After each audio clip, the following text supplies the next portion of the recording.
예수님을 영접한 저와 여러분은 하나님 나라의 멤버십을 이제 얻은 자들입니다. 처음에 영접할 때 받은 은혜가 얼마나 큰지 우리는 지난 시간에 말씀을 통해 살펴보았습니다. 오늘 이 시간에는 멤버십을 통해서 우리가 누릴 수 있는 그리고 마땅히 누려야 되는 은혜들을 살펴볼 것인데요. 이 멤버십이라는 말을 통해서 이 땅에서도 이 멤버십들이 많이 있는데 코스트코 멤버십을 예로 들었습니다. 지난 31일 날 제가 대전에 좀 다녀와야 될 일이 있어서 대전에 가는 중에 보니까 코스트코가 31일 날 오픈한 건가요? 하여튼 그쪽 주변으로 주차장이 없더라고요. 도로까지 꽉 점령해서 얼마나 많은 사람들이 모였는지 제가 지난주에 코스트코를 예로 들은 게 잘했다라는 생각을 한번 해봤습니다. 그만큼 사람들이 뭔 혜택이 있으니까 많이 모여든 것 아니겠습니까?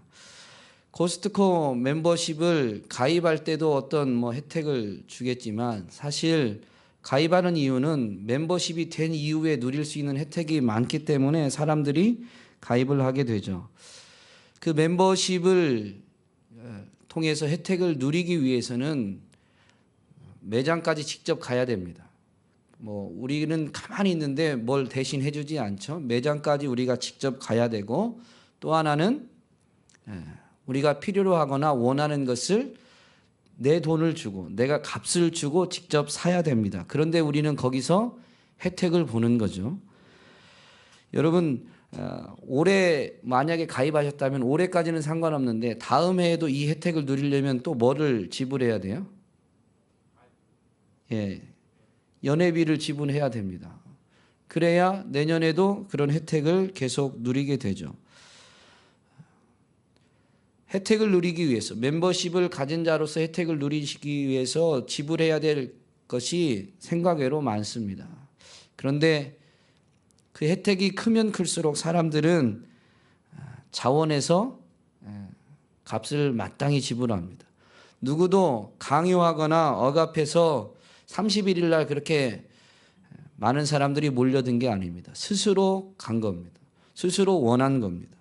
그리고 매장에 가서도 스스로 값을 지불하는 거죠. 하나님 나라 멤버십을 갖게 된 우리들이 하나님 나라의 멤버십으로 인한 혜택을 풍성히 누리기 위해서는 바로 값을 지불해야 되는 줄로 믿습니다. 값을 지불해야 됩니다.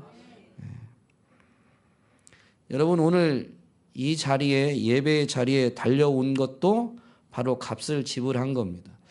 코스트코 멤버십을 통해서 혜택을 누리기 위해 스스로 찾아갔듯이 오늘도 우리는 이 자리에 스스로 찾아오게 됐습니다. 아닌가요? 여러분 자발적으로 오셨죠? 혹시 우리 자녀들 중에 너 오늘 안 가면 일주일 동안 밥 굶는다, 용돈 없다 이런 억압과 협박 때문에 오셨다면 오늘 예수님을 만나고 이제 자원함으로 오게 되는 은혜가 있기를 소망합니다. 하나님 나라 백성이 됐다는 것이 얼마나 큰 은혜인가를 알면 자발적으로 오게 돼 있어요. 스스로 오게 돼 있습니다. 이것은 이 땅에 있는 멤버십이든 영적인 세계의 멤버십이든 다르지 않습니다. 여러분, 근데 중요한 것은 왔으면 더 많은 값을 더 적극적으로 지불해야 됩니다. 매장에 가서 둘러만 보고 올 수도 있는데 필요하고 원하면 내 돈을 들여서 그걸 사게 되어 있습니다. 오늘 이 예배당에 오신 것도 바로 여러분이 값을 지불하신 것이지만 이것으로 풍성한 은혜가 온전히 누려지는 건 아닙니다. 오늘 오셨으면 적극적으로 값을 지불하시기 바랍니다. 그것을 헌금이라고 생각하시면 큰 오산입니다. 오셨으면 생각을 모으고 마음을 다하여서 하나님을 예배하는 거죠. 하나님이 누구신지 알고자 말씀에 귀를 기울이는 겁니다. 제가 잘생겨서 기울이는 거 아니죠. 웃으라고 했는데 이거 웃으라고 던진 말인데 이렇게 진지하게 그 정도 생긴 것 같고 그렇게 잘생겼다는 말을 하느냐는 식으로 쳐다보시면 제가 벌써 얼굴이 빨개지는 것 같은데 어쨌든 다른 이유 때문에가 아닙니다. 말씀을 통해서 하나님을 알고자 그리고 하나님의 은혜를 사모하는 마음 때문에 생각과 마음과 힘을 다해서 귀를 기울이는 거죠. 그게 값을 지불하는 겁니다.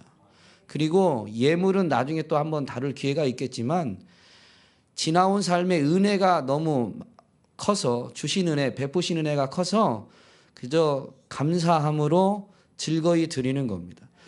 마치 멤버십으로 한 번 더 말한다면 연회비를 내가 지불할 때에 그거는 물건을 산 건 아니거든요.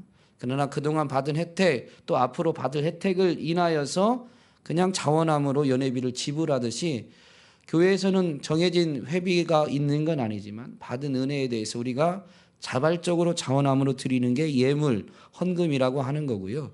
이 시간에 오셔서 여러분이 진짜 지불해야 될 값은 생각과 마음을 모으고 힘을 다해서 찬양할 때 찬양하고, 성가대가 찬양할 때는 성가대 잘하나 이렇게 관람이 아니라 성가대의 고백을 나의 고백으로 삼기 위해서 집중하는 거죠. 그게 오늘 마땅히 지불해야 될 값입니다. 이것은 굉장히 적극적인 자세를 요구합니다. 저절로 되지 않습니다. 이런 은혜가 바로 하나님 나라 멤버십으로 누려지는 은혜가 사실 오늘 여기 오셔서 값을 지불하는 것처럼 교회를 통해서 누리게 되는 은혜입니다. 여러분은 예수 그리스도를 영접하는 순간 하나님의 자녀로 또 성도로 일컬어지게 됐죠. 그 성도들의 모임이 교회다라고 고린도전서 1장 2절에서 분명히 우리에게 가르쳐 줍니다. 또한 이곳에서 그렇게 거룩한 모임을 통해 하나님의 말씀을 받고 하나님의 뜻을 분별하면 삶의 자리, 각처에 나아가서는 예수님의 이름으로 살아가는 것입니다. 그것 또한 교회입니다. 그래서 하나님 나라의 멤버십으로서의 그 풍성한 은혜는 결국 교회를 통해서 교회이기에 누리게 되는 것이죠. 오늘 본문 말씀에 보면 교회는 누가 세웠다고 하나요? 예수님이 세우셨다고 합니다. 내가 이 반석 위에 내 교회를 세우겠다라고 분명히 말씀해 주셨죠. 이 배경이 뭡니까? 빌립보 가이사랴 지방에 제자들과 함께 이제 전도하러 다니시다가 그 지역에 이르르셨을 때 제자들에게 예수님이 질문하십니다. 얘들아, 사람들이 나를 누구라고 하더냐? 그러니까 예레미야, 엘리야 또는 선지자 중에 하나라고 사람들이 말합니다. 그런데 사람들이 예수님에 대해서 뭐라고 말하느냐는 하나님 나라 멤버십을 얻는 것과 별 상관이 없습니다. 하나님 나라 멤버십을 이렇게 얻는 것은 사람들의 말은 뭐라고 해야 될까요? 결정적인 요인이 아니다라는 것이죠. 핵심은 이겁니다. 예수님이 그래서 다시 질문하죠. 그러면 너희는 나를 누구라고 생각하느냐? 이게 핵심입니다. 여러분, 하나님 나라 멤버십은 오늘 우리가 예수님을 누구로 아느냐에 의해서 좌우되는 거예요. 예수님의 질문에 베드로가 이렇게 답변하죠. 주는 그리스도시요 살아계신 하나님의 아들이십니다. 이 고백을 통해서 진정한 하나님 나라 멤버십이 얻어지는 거고 유지가 되는 겁니다. 오늘 말씀에 의하면 이 답변을 베드로가 했을 때 예수님이 이렇게 말씀하십니다. 요나의 아들 시몬아, 바요나 시몬아라는 말은 요나의 아들 시몬아라는 말입니다. 요나의 아들 시몬아, 너 정말 복이 있다. 예수님이 누군지를 아는 게 복인 줄로 믿습니다. 하나님이 누구신지를 아는 게 복인 거예요. 다른 사람들이 뭐 말한 게 아니고 내가 아는 것, 내가 체험한 것, 그것이 바로 복인 줄로 믿습니다. 왜 복이냐면 이것은 이를 너에게 알게 한 것은 혈육이 아니요. 혈과 육은 사람을 말합니다. 사람은 피와 이 몸으로 이루어져 있죠. 그래서 혈과 육은 사람을 일컫는데 이것을 너에게 알게 한 것은 사람이 아니다 이거예요. 사람들이 나를 누구라고 하느냐? 네가 많이 들었지.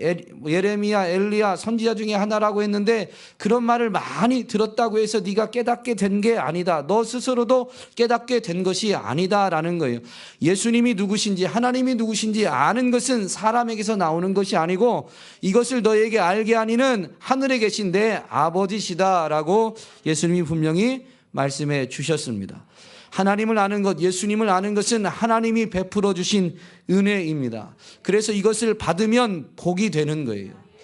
하나님이 우리가 어떤 값을 지불하기 전에 예수 그리스도가 누구신지, 그리고 예수 그리스도가 우리를 위해 무엇을 행하셨는지, 그리고 하나님은 우리를 얼마나 사랑하시는지를 나타내시고 우리로 하여금 깨닫게 해 주셨습니다. 그리고 우리는 그 하나님의 은혜로 오늘 이러한 신앙 고백을 올려드릴 수 있게 된 것이죠. 그런데 이 신앙 고백을 한 베드로에게 이렇게 말씀하십니다. 또 내가 네게 이르노니 너는 베드로라. 자, 너 정말 복이 있다라고 말할 때는 예수님이 뭐라고 불렀죠? 시몬이라고 불렀습니다. 원래 이름이 시몬입니다. 요나의 아들 시몬아, 너 정말 복이 있다. 이것을 네게 알게 하니는 혈육이 아니고 하늘에 계신 내 아버지 하나님이시다라고 하면서 또 내가 네게 이르노니, 이어서 내가 너한테 말을 하는데 너는 이제 베드로다 이거예요. 이걸 이렇게 바꿀 수 있죠. 이어서 말하면, 야 시몬아, 내가 누구인지 알았으니까, 내가 그리스도고 하나님의 아들인 것을 알고 고백했으니까 너는 이제부터 베드로야 라는 말입니다. 무슨 말인지 이해되시죠? 예수님이 누구신지를 알고 그것을 고백하는 순간 시몬이 아니라 베드로가 된 거예요. 시몬이라는 말은 갈대라는 의미가 있고 베드로라는 말은 반석이라는 의미가 있습니다. 여러분, 우리 인생은 주님을 바로 알기 전에는 결코 반석이 될 수가 없습니다. 세상 풍조에 흔들리는, 세상이 부는 대로 휩쓸리는 갈대와 같은 존재죠. 그래서 우리는 주님을 바로 알기 전에, 하나님을 바로 알기 전에는 세상 풍조에 휩쓸려 살아가는 자들이었습니다. 그런데 하나님의 은혜로 예수님을 알고 하나님을 알게 되니 우리가 드디어 반석이 되더라라는 것입니다. 세상 풍조에 우리의 생각과 여전히 혈과 육이 있어서 흔들릴 수는 있지만, 그러나 반석 위에 섰다는 은혜는 결코 빼앗기지 않습니다. 잠시 생각을 빼앗길 수 있을지 모르지만 다시 반석 위에 서게 되는, 세워지는 은혜를 누리게 되는 것이죠. 오늘 이어서 말씀하시려기를 너는 반석이다라고 하면서 내가 이제 이 반석 위에 내 교회를 세우겠다라고 말씀하십니다. 이 반석, 주님이 그리스도시고 주님이 하나님의 아들이심을 고백하는 이 반석 위에 교회가 세워지는 것입니다. 저와 여러분이 이 신앙 고백을 오늘 예배 시간에 분명히 영으로, 중심으로 고백했다면 우리는 이미 반석이 된 줄로 믿습니다. 그리고 우리가 바로 교회입니다.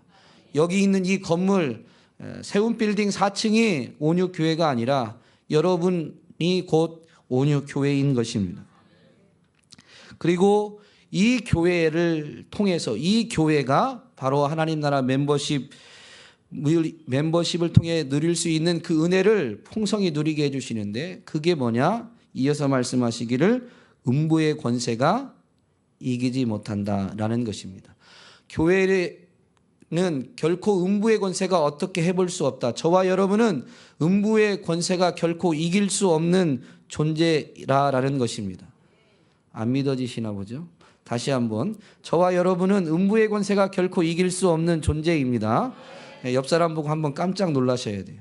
음부의 권세가 절대 이길 수 없는 대단한 존재입니다. 한번 인사해 보실까요? 음부의 권세가 이기지 못하는 대단한 분을 뵙게 돼서 영광입니다. 이렇게. 네. 할렐루야. 음부의 권세가 뭐예요? 죄와 사망의 권세입니다. 사망, 죽음이 갖고 있는 힘이 대단하죠. 모든 사람은 죽음 앞에 벌벌 떨게 되어 있습니다. 그런데 그 죽음의 권세가 결코 이기지 못한다. 죽음으로도 우리를 위협하지 못한다라는 것이죠. 이 땅을 살면서도요, 사람과 사람 사이에 다툼과 싸움이 생기면 상대방에게 먼저 위협을 가하는데, 그때 하는 말이 뭐가 있어요? 최고로 상대방을 위협하려고 할 때 너 죽을래? 이거죠. 총을 갖고 있으면 딱 들이대면서, 총이 왜 무서운 거예요? 총으로 내가 쉽게 생명을 잃을 수 있으니까. 내가 죽게 되니까 총과 칼이 무서운 거죠. 그러면서 이제 우리는 그 말로 그 죽음의 힘을 빌어서 이제 위협을 하는 거죠. 사실 이 죽음이 갖는 힘이 대단합니다. 그래서 인생은 한 치 앞도 모를 때 결국 두려움이 오는 이유는 뭐라고 해야 될까요? 내 생명이 보존되지 못할 것 같은 위기와 어려움을 어려움 때문에 우리가 두려움이 없지만 사실은 궁극적으로는 그 위기와 어려움에 빠져서 결국에는 생명을 잃어버릴까 봐, 꼭 목숨 자체가 끊어질까 봐가 아닙니다. 우리는 영적으로 보셔야 되는데 성경에서 이 생명은 하나님과의 관계가 온전히 회복되어짐으로 인해서 우리가 삶의 전 영역에서 누리게 되는 것이 생명이다라고 분명히 가르쳐 줍니다. 그러니까 삶의 자리에서도 어떤 그런 위협 때문에, 어떤 문제가 주는 위협 때문에 내가 누릴 수 있는 그 생명, 즉 풍성한 은혜가 위축되고 줄어들 수 있다는 거죠. 이게 바로 죽음이 가져다 주는 두려움이거든요. 한치 앞을 모르는, 인생을 스스로 책임질 수 없는 우리는 이 죽음의 권세 앞에 참 자유롭지 못합니다. 그래서 늘 불안하고 염려하고 두려움과 근심과 걱정에 휩싸이게 되는 것이죠. 이게 죽음의 권세로 인해서 우리가 받게 되는 영향력입니다. 그런데 이것이 결코 우리를 어떻게 한다고요? 이기지 못한다라는 것입니다. 결코 이기지 못합니다. 여전히 혈과 육이 있기 때문에 문제를 바라보면 불안할 수도 있고 두려움이 있을 수도 있습니다. 걱정도 찾아올 수 있어요. 그런데 여러분, 이미 음부의 권세가 어쩌지 못하는 은혜를 맛보신 분들인 줄로 믿습니다. 기도의 자리에 와서 하나님 앞에 내 삶의 문제를 내어 맡기면 사실은 환경은, 문제는 그대로 남아 있는데 그 기도의 자리에서 하나님이 응답을 주셔요. 내가 안다. 내가 너와 함께 할게. 내가 널 너무너무 사랑해. 이 음성 한마디면 그 문제는 여전히 그대로인데 내 안에 엄습했던 불안과 염려, 근심과 두려움이 어떻게 돼요? 싹 사라지죠. 싹 사라지죠. 여러분, 이미 음부의 권세가 어쩌지 못하는 은혜를 누리셨고 누리고 계신 줄로 믿습니다. 이후로도 그 은혜가 풍성히 누려지시기를 주님의 이름으로 축복합니다. 음부의 권세가 어쩌지 못한다라는 것은 기도의 자리에서 그렇게 불안, 걱정, 근심, 두려움이 떠나갔을 뿐만 아니라 그 문제 앞에 이제 도전할 수 있는 힘을 얻게 되고 마침내는 문제도 어떻게 돼요? 해결되죠. 비록 여리고같이 견고한 것 같은, 그런 성과 같은, 결코 무너지지 않을 것 같은 문제라 할지라도 침묵하고 인내하며 주님 말씀처럼 그냥 기도하면서 돌고 돌다가 하나님이 야 이때야 라고 하면 그 하나님의 사인, 하나님의 때에 맞춰서 하나님이 하실 것을 기대하며 함성만 지르면 여리고가 어떻게 됐죠? 무너졌습니다. 우리는 사실 그런 경험을 이미 한 줄로 믿습니다. 이것이 오늘 우리에게 베풀어 주신 은혜입니다. 음부의 권세가 어쩌지 못하고 결국엔 승리하게 되는 은혜를 우리는 이미 받게 된 것입니다. 예수 그리스도께서 직접 내가 죽어야 될 죽음을 대신 담당하셨고 그분은 죽으셨을 뿐만 아니라 3일 만에 부활하심으로 인해서 결코 음부의 권세가 어쩌지 못하는, 도리어 사망과 음부의 열쇠를 쥐게 되시는 움켜쥐신 예수 그리스도 때문에 저와 여러분은 음부의 권세를 이기는 은혜를 누리게 되는 줄로 믿습니다. 계시록 1장 18절에 주님이 분명히 이 부분을 말씀해 주셨습니다. 내가 전에 죽었었다. 그리고 이제 세세토록 살아있다라고 말씀하시면서 사망과 음부의 열쇠를 내가 가졌다라고 했습니다. 그래서 주님 안에 거한 자는 결코 사망과 음부의 권세가 어쩌지 못하는 거예요. 열쇠를 이미 움켜쥐신, 이미 승리하신 주님과 함께하고 있기 때문입니다. 우리가 믿어서 이제 우리가 그런 대단한 존재가 된 게 아니고요. 믿음으로 인해서 그분 안에 거하고 그분과 함께 하기 때문에 바로 이 은혜를 누리게 되는 것이죠. 예수님을 믿음으로 인해서 사실 우리는 존재론적으로는 사망에서 생명으로 옮겨졌습니다. 요한복음 5장 24절에서 분명히 가르쳐주죠. 그러니까 우리는 사실은 사망과는, 죽음과는 관계가 없는 존재가 된 거예요. 예수님을 영접하는 순간부터 예수님 안에 거하면서 생명으로 옮겨졌으니까 사망에 의해서 결코 눌리지 않습니다.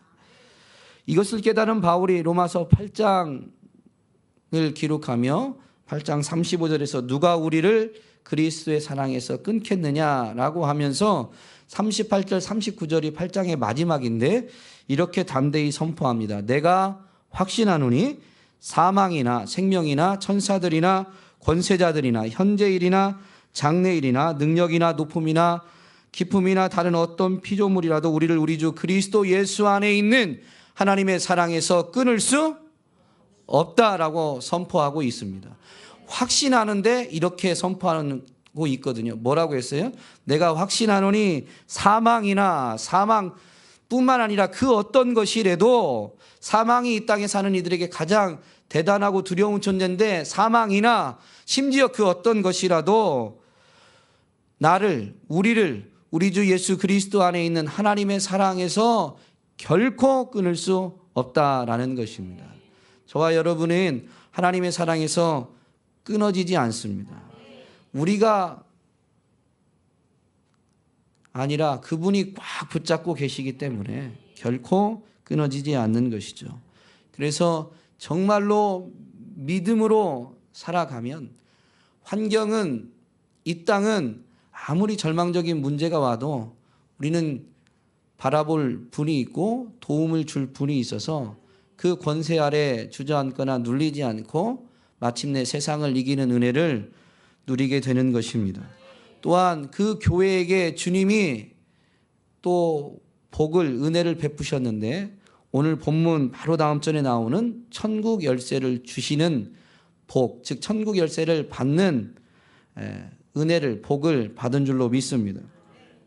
이 천국 열쇠가 뭐냐면, 예수님을 영접함으로 인해서 하나님 나라의 멤버십을 가진 우리는 바로 하나님 나라로 옮겨지진 않았습니다.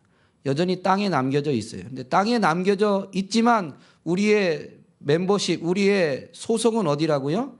천국, 하늘나라입니다. 그래서 이 땅에 있지만 하늘을 열고 닫을 수 있는 그 열쇠를 맡겨주신 것이죠. 땅에서 무엇이든지 매면 하늘에서도 어떻게 돼요? 매이고, 땅에서 무엇이든지 풀면 하늘에서도 풀린다라고 분명히 이 천국 열쇠의 효능을 가르쳐 주셨습니다. 그러면 여러분, 땅에 있는 우리가 이 천국 열쇠를 사용해서 하늘 문을 열어야 되는데, 어떻게 하늘에 오르고 어떻게 하늘을 열 수 있을까요? 천국 열쇠가 그렇다는데 우리는 하늘에 어떻게 올라가요? 천국 열쇠가 뭘고 어떻게 사용하는지를 알아야 된다는 거죠. 여러분 어떻게 생각하세요? 뭐라고 생각하세요? 다 잘 아실 텐데요. 이렇게 전혀 모르는 것처럼. 기도죠. 기도하면 그분이 들으신다니까. 기도죠. 예. 그래서 원리를 설명드리겠습니다. 창세기 28장에 가보면 야곱이 형 에서를 속여서 장자의 명분을 사고, 그리고 형 에서를 또 속여서 그 아버지로부터 장자의 축복을 받습니다. 이게 이제 발각이 되자 형 에서가 길길이 뛰고 야곱을 이제 죽이려고 하는데, 에서의 마음, 에서의 의도를 눈치챈 리브가가 야곱을 자기 오빠 있는 야곱에겐 외삼촌인 라반의 그 집으로 피신시키려고 합니다. 그래서 이삭을 설득하죠. 야곱은 이 현지에 있는 이방 여자와 결혼시키지 말고 내 고향으로 보내서 거기에서 배우자를 찾고 거기에 있는 여인과 결혼시키자.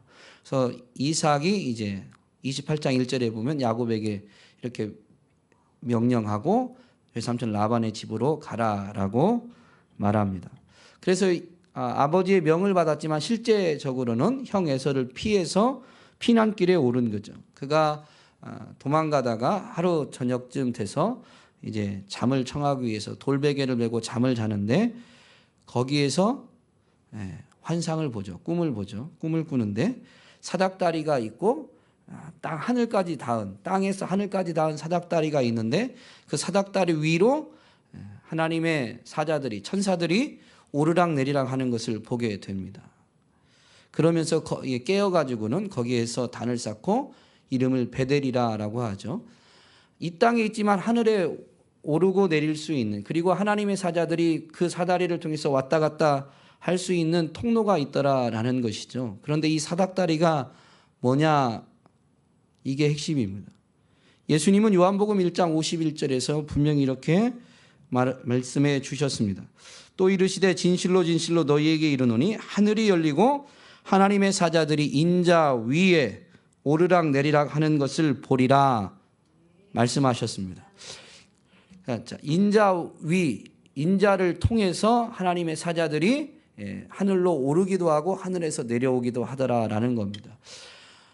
야곱은 예수님이 이 땅에 오시기 전에 이제 존재하다 보니까 환상을 통해서 사닥다리를 보았지만 이 예수님의 직접 가르치신 말씀을 보면 땅에 있지만 하늘과 연결되어서 직접 천사들이 오르락 내리락 하는 것은 바로 예수 그리스도를 통해서, 즉 예수 그리스도가 이 땅에서 하늘까지 연결되는 그 야곱의 꿈에서 본 사닥다리와 같은 분이셨던 거죠. 그래서 예수님은 직접 자기 자신을 계시할 때 이렇게 말씀하셨습니다. 내가 곧 길이요 진리요 생명이니, 그 다음이 중요합니다. 나로 말미암지 않고는 아버지께로 올 자가 있다 없다? 없다. 오직 예수 그리스도를 통해서만 하나님 나라 하늘까지 오르게 되고 그 하늘로부터 하나님의 응답이 내려오게 되는 겁니다. 우리가 직접 올라가진 않아요 아직. 그런데 예수 그리스도를 통해서 하나님의 사자들이 오르고 우리의 기도를 듣고 오르고 하나님 앞에 상정되어지면 그 기도에 대한 응답이 하나님이 이제 허락하시면 하나님의 사자들이 예수 그리스도를 통해서 이 땅 가운데 내려와 하나님의 뜻을 이루게 되는 것이죠. 그런데 이것을 예수님이 내가 곧 길이요 진리요 생명이다라고 말씀하시면서 그 요한복음 14장 13절 14절에서 제자들에게 명확히 이렇게 말씀하십니다. 너희가 내 이름으로 무엇을 구하든지 내가 행하리니 이는 아버지로 하여금 아들로 말미암아 영광을 받으시게 하려 함이라. 내 이름으로 무엇이든지 구하면 내가 행하리라 라고 주님이 제자들에게 말씀해 주셨고 내 이름으로 무엇이든지 구할 것을 요구하신 것입니다. 여러분, 기도는 여기서 분명히 나왔지만 예수님의 이름으로 하는데, 자, 오늘 교회에게 주신 하나님 나라 멤버십을 가진 이들에게 주신 천국 열쇠 활용법과 연결해서 보면 우리가 땅에서 메고 땅에서 풀어야 할 것이 있습니다. 그런데 여러분, 무엇을 메고 무엇을 풀어야 하는지 아세요? 우리는 모릅니다. 그래서 예수님이 직접 땅에서 하늘, 하늘에서 땅으로 연결되는 통로가 되시면서 내 이름으로 무엇이든지 구하라는 거예요. 내 이름으로. 그러니까 예수님 이름으로, 예수님을 통해서만 우리가 무엇을 매야 할지 알게 되고 예수님을 통해서 무엇을 풀어야 할지 알게 된다라는 것입니다. 단적으로 그래서 예수님의 이름으로 기도한다는 의미를 설명드릴 때에 누군가 미운 사람이 있다고 해서 내 그 감정 때문에, 이 육체적 감정 때문에 하나님 저 사람 다리 몽댕이 똑 부러지게 해주세요라고 기도한다고 해서 하나님이 들으시고 응답하시는 것이 아니다라고 했습니다. 그것은 결코 예수님의 이름으로 기도하는 게 아니다라고 말씀드렸죠. 오직 예수님을 통해서만, 예수님의 이름으로만 무엇을 매야 될지 그리고 무엇을 풀어야 될지 우리는 알게 되는 것입니다. 그리고 그 이름으로 무엇이든지 구하면 분명히 응답이 되어지는 은혜, 그래서 이 땅에 있지만 하늘이 열려지는 하나님 나라 천국의 창고를 여는 은혜를 누리게 되는 것이죠. 분명히 말씀하셨습니다. 땅에서 풀면 하늘에서도 풀리고 땅에서 매면 하늘에서도 매인다. 결정권은 하나님께 있는데 우리가 맨 것이 실제적으로 하나님이 하늘에서 결제하시는 거죠. 묶어버리고 매는 것. 그러면 때가 되면 우리의 삶의 자리에 분명한 열매로 나타나게 되는 줄로 믿습니다. 다니엘 9장과 10장에 보면 다니엘이 기도하면서 그 민족의 죄를 자기가 회개합니다. 그리고 하나님의 약속대로 70년이 이제 차가니까 자기 민족이 이제 돌아갈 것을 기도하고 있는데 그때 가브리엘 천사가 다니엘서 10장에 보면 이렇게 말씀하십니다. 가르쳐 줍니다. 네가 기도하는 순간에 하나님이 하늘에서 들으시고 응답하셨다. 기도하는 순간에 응답이 됐다는 거예요. 왜요? 하나님의 말씀을 깨달았거든요. 하나님의 약속이 70년이 차면 이 민족을 회복시키시겠다고 하나님이 직접 약속해 주셨으니까, 하나님의 말씀이니까 그 말씀을 통해서 말씀을 붙잡고 이 다니엘이 기도한 겁니다. 그런데 그렇게 말씀을 붙잡고, 즉 신약으로 가면 예수님의 이름으로, 말씀이 육신이 돼서 우리 가운데 오신 분이 예수님이니까 예수님의 이름으로 무엇이든지 구한 거예요. 약속 그대로 구한 거예요. 그런데 그렇게 할 때 주님 약속대로 내가 행하리라는 말씀은 진리인 줄로 믿습니다. 하늘에서 그 즉시로 기도하는 순간에 응답이 되었다라고 가브리엘 천사가 말하는데, 그 가브리엘 천사가 하나님의 명을 받아서 응답을 주려고 내려오는데 대적이, 영적 대적이 가로막고 있어서 네가 계속 기도하는 그 기도를 통해서 그 대적이 물리쳐지고 결국엔 지금 응답을 주기 위해서 오는데 21일이 걸린 겁니다. 그게 다니엘서 10장에 나와 있죠.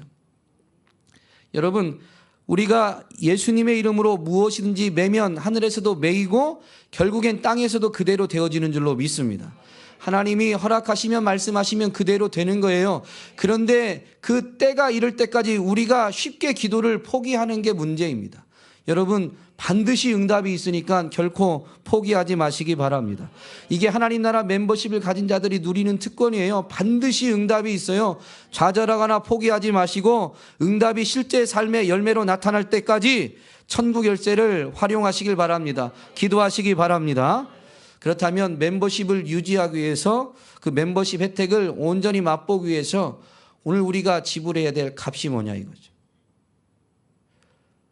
오늘 예배당에 온 것도 값을 지불한 것이지만 온전한 은혜, 온전한 혜택을 누리기 위한 완전한 값을 지불한 건 아직 아니다라고 말씀드렸습니다. 성경은 이것을 끊임없이 교회들에게 경고하고 있는 것입니다. 예배당에 온 사람들이 다 하나님의 택한 백성일까요? 아닐까요? 다는 아닙니다. 그죠? 그래서 예수님은 마지막 심판 자리에서의 그 일들을 비유로 말씀하시면서 이렇게 말씀하셨죠. 나더러 주여 주여 하는 자마다 다 천국에 들어갈 것이 아니다. 나더러 주여 주여 하는 자마다 라는 표현은 지금 우리가 말하는 신앙생활, 바로 이 교회 생활을 하는 사람들입니다. 여기 와서 예배 시간에 주의 이름을, 주님을, 아버지를 안 부르는 사람이 어디 있겠어요? 그런데 주여 주여 하는 자마다, 아버지를 부르는 자마다 다 천국에 결국 들어가는 것은 아니다라는 것이죠. 예배당에 왔지만 안타까운 이들도 있을 수 있다라는 것입니다. 근데 그것이 오늘 우리 온육교회에는 해당이 안 되는 말씀이 되었으면 좋겠습니다. 정말로 온육교회 목회자로서 진심입니다. 정말 한 분도 그런 분이 계시면 안 됩니다. 어쨌든 온 것도 굉장히 중요하지만 도대체 왔으면 어떤 값을 지불해야 되느냐. 아까 이미 말씀드렸지만요. 첫 번째는 말씀을 공부해야 됩니다. 말씀을 공부해야 됩니다. 공부하라니까 갑자기 막 이렇게 거부 반응이 일어나세요? 알러지가 나오세요? 그게 공부하셔야 됩니다. 공부의 자세, 뭐라고 해야 돼? 공부하는 방법의 첫 스텝이 뭐냐면 잘 듣는 겁니다. 그래서 공부 잘하는 학생은 수업 시간에 선생님 말씀을 잘 듣습니다. 그리고 끝이 아니죠. 가서 뭐를 해요? 공부하면 복습을 하죠. 복습을. 오늘 듣고 은혜 받았다라고 해서 은혜 받은 게 아니에요. 그건 누리셔야 돼요. 그래서 복습이 필요한데 삶의 자리에서 오늘 이번 주 주일 목사님을 통해서 주신 말씀이 이거였지, 그러면서 그 말씀을 되새기는 거예요. 그리고 그 말씀대로 행하는 거죠. 이게 복습입니다. 이게 복습입니다. 그럴 때 진짜 그 은혜 받았던 감동 그대로의 누림이 삶에서 넘치게 되고, 그럴 때 열매가 맺혀지게 되는 거죠. 말씀을 공부해야 됩니다. 우리는 예수님을 통해서만 무엇을 메고 무엇을 풀어야 되는지 알게 된다고 했는데, 이 말씀, 이 성경이 곧 예수님에 대해서 증언하는 것입니다.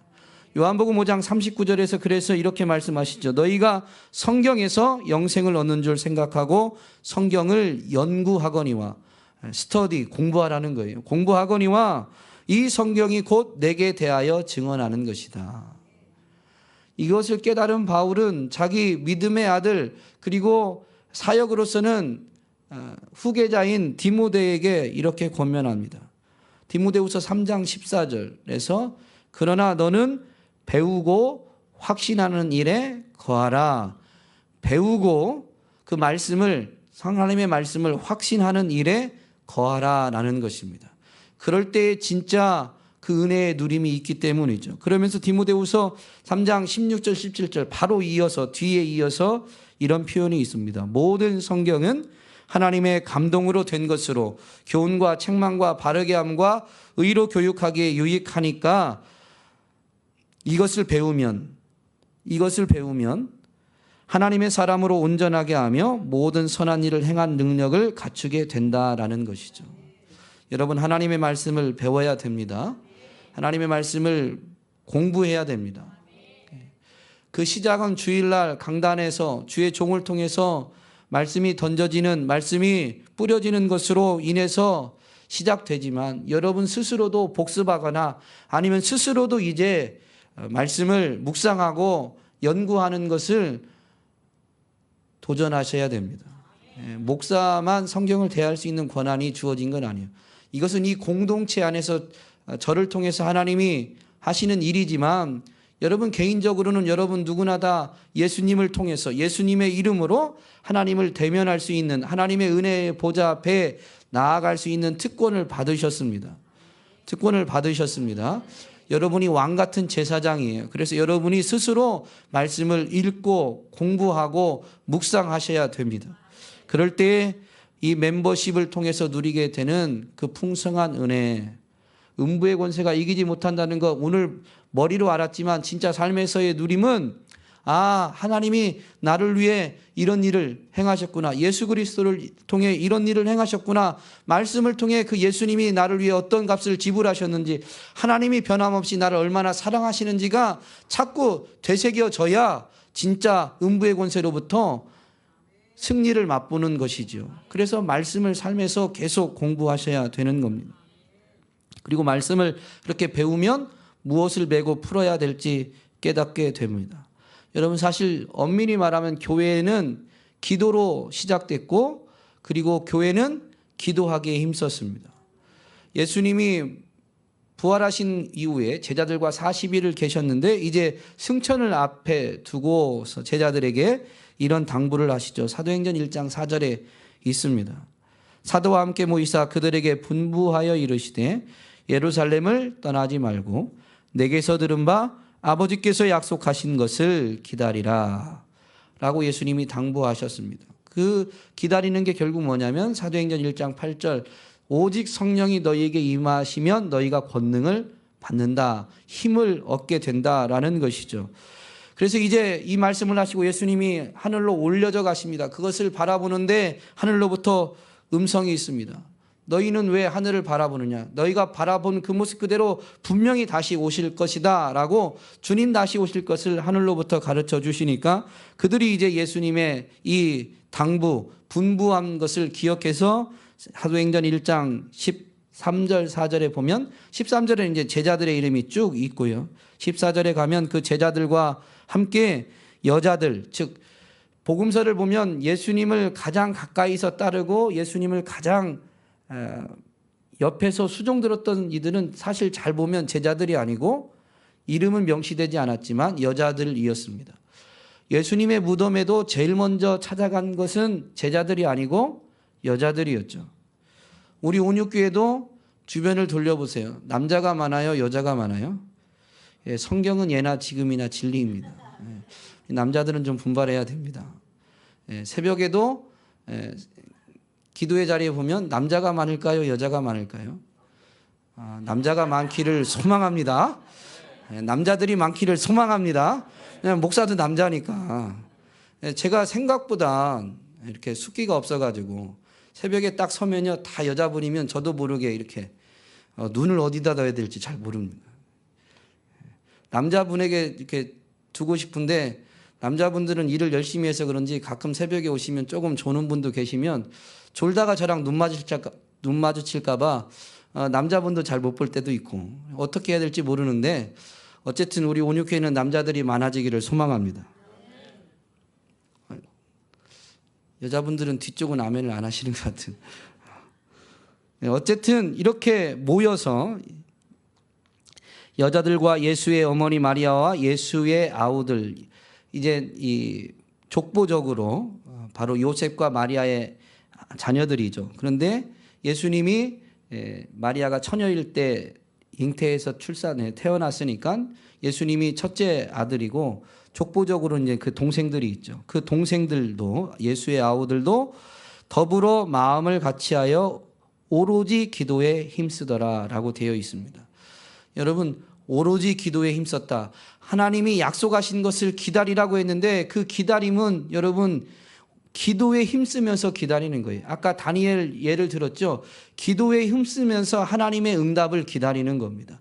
그럴 때 여러분 정말로 응답하시는 하나님을 풍성하게 경험하게 될 줄로 믿습니다.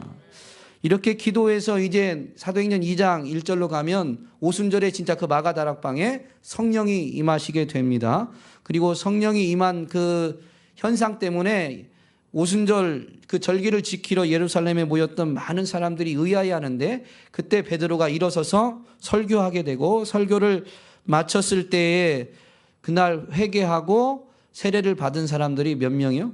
3,000명이나 됐다라고 되어 있습니다. 이것이 사도행전 2장 41절에 있고요. 그날 신도의 수가 3,000이나 더하더라라고 하면서 42절에 이렇게 합니다. 그들이 그날 회개하고 세례받아 성도, 신도가 된 그 예루살렘 교회는 그들이 사도의 가르침을 받아 서로 교제하고 떡을 떼며 오로지 기도하기를 힘쓰니라. 여기서부터가 교회인데요. 이 교회가 시작을 오로지 기도하기를 힘쓰므로 시작된 것입니다. 교회가 출발될 때도 예수님의 분부하심을 따라서 모여서 기도하기에 힘썼던 이들을 통해서 성령이 임재하셨고, 그래서 교회가 태동되었는데 그 교회는 사도의 가르침을 받으면서 오로지 기도하기에 힘썼다라고 되어 있습니다. 우리 온육교회가 기도에 힘쓰는 교회가 되기를 소망합니다. 그러므로 인해서 바로 이 하나님 나라의 멤버십의 혜택을, 그 하나님의 풍성한 은혜를 맛보게 되는 것이죠. 말씀을 배우고 기도하기 위해서 그들은 사실 각처에서도 했지만 오늘 주일날 모이듯이 성전에 모이기를 힘썼습니다. 사도행전 2장 42절에서 좀 더 뒤로 가면 2장 마무리는 이렇게 됩니다. 날마다 마음을 같이하여 성전에 모이기를 힘쓰고 집에서 떡을 떼며 기쁨과 순전한 마음으로 음식을 먹고 하나님을 찬미하며 또 온 백성에게 칭송을 받으니 주께서 구원받는 사람을 날마다 더하게 하시니라. 마음을 같이하여 성전에 모이기를 힘썼습니다. 모여서 예배하고 모여서 기도했습니다. 예배 시간에는 이렇게 사도의 가르침을 받은 것이죠. 저는 사도는 아니지만 주일 오후 때 말씀드렸죠. 사도의 가르침이 결국 뭐라고 그랬죠? 성경.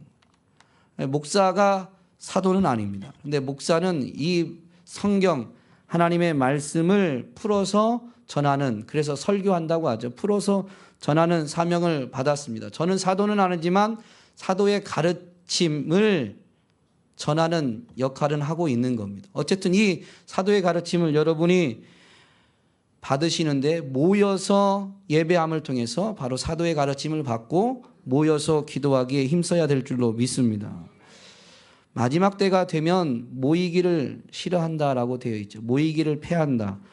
히브리서 10장 25절에 마지막 때가 되면 사람들이 점점 모이기를 싫어한다. 모이기를 패하는 어떤 사람들의 습관과 같이 하지 말고 오직 권하여 서로 권면해서 그날이 가까움을, 예수님이 다시 오시는 날이 가까움을 볼수록 점점 가까워지고 있는데 더욱 그리하자, 더욱 모이기에 힘쓰자라는 것이죠. 시대가 어떻든, 오히려 시대가 어려운 이야기를 하면 할수록 우리는 그 세상 속에서 우리 힘으로 살아보겠다고 몸부림치는 것이 아니라, 살기 어려우니까 더 세상살이에 힘을 쏟는 것이 아니라, 그럴수록 우리는 더 모이기에 힘쓰고 모여서 말씀을 배우고, 사도의 가르침이 성경이라고 했으니까 말씀을 배우고 기도하기에 힘써야 될 줄로 믿습니다. 그러면 우리는 우리와 함께 하시는 하나님, 그 하나님의 뜻을 더 분명하고 선명하게 깨닫게 되며 그 하나님의 말씀에 순종할 수 있는 힘을 기도하면서 위로부터 부어주시는 성령을 통해 받게 되는 것이죠. 성령이 너에게 임하시면 권능을 받는다라고 했습니다. 바로 말씀대로 살아갈 힘, 죄악을 이길 힘, 권능을 받게 되는 것이죠. 그래서 세상 풍조를 따르지 않고 말씀을 따라가지만 그것이 미련해 보이고 억울해 보이는 것 같지만 하나님이, 예수님이 이미 세상을 이기셨습니다. 우리가 그 주님 안에 거하고 주님과 함께 주님 가신 길을 따라가다 보면 우리도 이미 세상을 이기신 그 예수님 때문에 세상을 이기게 되는 은혜, 음부의 권세가 결코 이기지 못하고 도리어 우리가 음부의 권세를 정복하는 은혜 누리게 되는 것입니다. 오늘 온유교회 모든 성도님들이 하나님 나라 멤버십을 가진 자로서, 하나님 나라 백성, 하나님의 자녀로서 모이기에 힘쓰고 말씀을 배우고 기도에 힘써서 이 풍성한 은혜의 누림이 있기를 주의 이름으로 축복합니다. 기도하겠습니다. 참 좋으신 하나님 감사합니다. 예수 그리스도를 구주로 영접하여 하나님의 자녀, 하나님 나라의 백성이 되게 해주신 것 진심으로 감사합니다. 우리는 여전히 이 땅에서 살고 있지만 하나님 나라의 멤버십을 가진 자이기에 우리에게 음부의 권세가 이기지 못하는 은혜를 허락하시고 천국 열쇠를 맡겨주셔서 이 땅에 있지만 하늘을 열고 하늘을 닫을 수 있는 특권을 누리게 해주시니 진심으로 감사합니다. 이 은혜를 진정으로 삶에서 누리기 위해서는 주님 모이기에 힘쓰며 말씀을 배우고 기도에 힘써야 된다는 것을 되새기게 해주시니 진심으로 감사합니다. 이것을 모르고 있는 이들이 그리 많지 않습니다. 오늘 예배 자리에 온 사람들이라면 정말로 모이기에 힘써야 되고 말씀을 가까이 하고 말씀을 배워야 되며 기도에 힘써야 된다는 것을 모르지는 않는데 진정한 누림이 쉽게 되지 않습니다. 주님 우리에게 은혜를 더하여 주옵소서. 온전히 이 은혜를 누리지 못하는 우리를 불쌍히 여겨 주옵시고 오늘부터, 오늘 결단한 이 순간부터 정말로 하나님 나라의 멤버십으로서 그 풍성한 은혜를 맛보고 누리며 전하게 하여 주옵소서. 우리가 그저 입술로만 예수님이 우리의 구원자라는 것을 전하는 것이 아니라 먼저 우리의 삶에서 우리를 지키시고 구원하시는 하나님을 맛보며 우리의 삶으로 보여주며 기회가 됐을 때 예수님이 나의 구원자다라고 선포하며 복음을 전하게 하여 주옵소서. 그래서 우리 주변에, 나의 주변에 주님을 알지 못하는 이들이 나의 삶을 통해서 주님을 보게 해주시고 나의 권면을 통해서 그들이 주님을 배울 수 있는, 주님을 알 수 있는, 주님을 만날 수 있는 이 예배당으로 나오게 되는 은혜를 허락하여 주옵소서. 우리 온유교회 성도님들을 통해서 그렇게 주의 뜻을 이루시며 주님 영광 받으시며 주의 나라, 주의 교회를 든든히 세워가실 것을 인하여 감사하며 예수님의 이름으로 기도하옵나이다.